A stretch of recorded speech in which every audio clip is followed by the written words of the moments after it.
काही माणसं ही वादळी असतात, काही माणसं ही वादळी असतात, तर काही माणसं ही वादळ निर्माण करतात, तर काही माणसं ही आलेली वादळं स्वतःच्या अंगावर झिरून इतरांचं आयुष्य मंदिरातल्या नंदादीपाप्रमाणे नेहमी तेवत ठेवतात.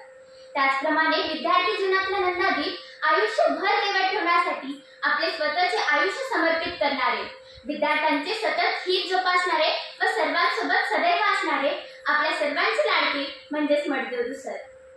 सरांचा आज निवृत्तीचा समारंभ. मला तर वाटते त्यांचा निवृत्ती समारंभ हा एक सदिच्छा समारंभच आहे.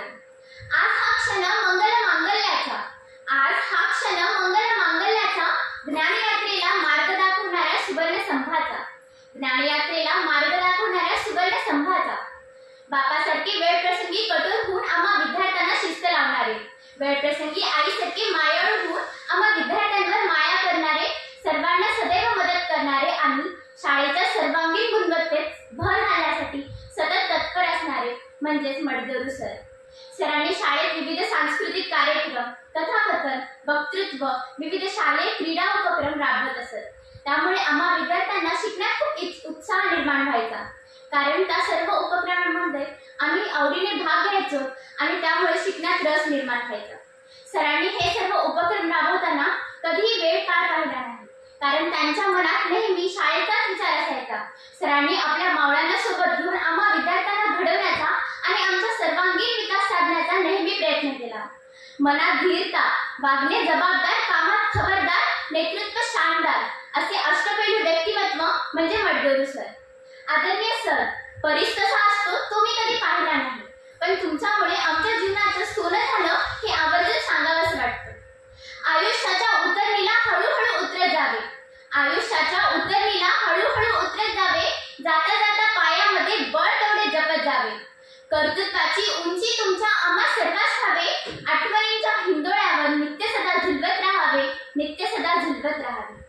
आदरणीय सर म्हणजे संघर्षशील व्यक्तिमत्व, निर्भीड वैचारिक शैली, प्रशासनाची जाण असणारे एक कुशल मुख्याध्यापक, अशा विविध भूमिका जीवनाच्या रंगमंचावर सजवणारे अष्टपैलू व्यक्तिमत्व. सरांनी आम्हाला कधीही काहीही कमी पडू दिला नाही. जिथे कमी तिथे आम्ही, हो जिथे कमी तिथे आम्ही या उक्तीप्रमाणे सर नेहमी आम्हा विद्यार्थ्यांच्या आणि शिक्षकांच्या पाठीशी खंबीरपणे उभे राहिले. सरांच्या स्वभावाविषयी एवढंच म्हणू इच्छिते. सरांचा स्वभाव असा रसाळ फणसासारखा, वरून काटेरी पण आतून गोड, समृद्धीने भरलेल्या त्यांच्या जीवनाला गुणवत्तेची जोड. जीवन हे नेहमी फुलाप्रमाणे असू द्यावं, मात्र वर्तन हे नेहमी मधमाशाप्रमाणे असू द्यावं.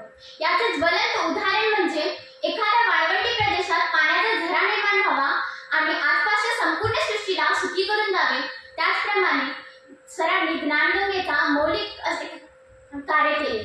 सरांची गंगेचे मौलिक असे कार्य केले. ज्याप्रमाणे स्वतःचा दिवा पेटलेला असल्याशिवाय इतरांचा दिवा पेटवू शकत नाही, हे ओळखून सर हे सर्व कार्य स्वतः करत असत. माणसात विचार करण्याची शक्ती ही संस्कारातून प्राप्त होते. जसे की मातीवर केलेल्या एखाद्या सुंदर संस्कारातून सुंदर शेती निर्माण करता येते व दगडावर केलेल्या सुंदर संस्कारातून एखादे सुंदर शिल्प किंवा मूर्ती साकारता येते.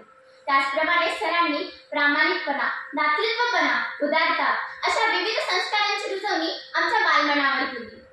त्यामुळे मी सरांची फार आभारी आहे.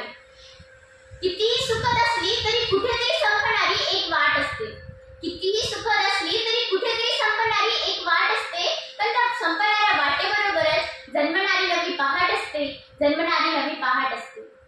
सर जरी आज निवृत्त झाले तरी त्यांच्या पुढील आयुष्यात त्यांना प्रतिभेचे पंख फुटत ही आशा व्यक्त करते आणि सरांचे पुढील आयुष्य आरोग्यदायी, सुखी, समृद्धीने भरलेले जावं अशी ईश्वरचरणी प्रार्थना करते आणि माझे मनोगत संपवते.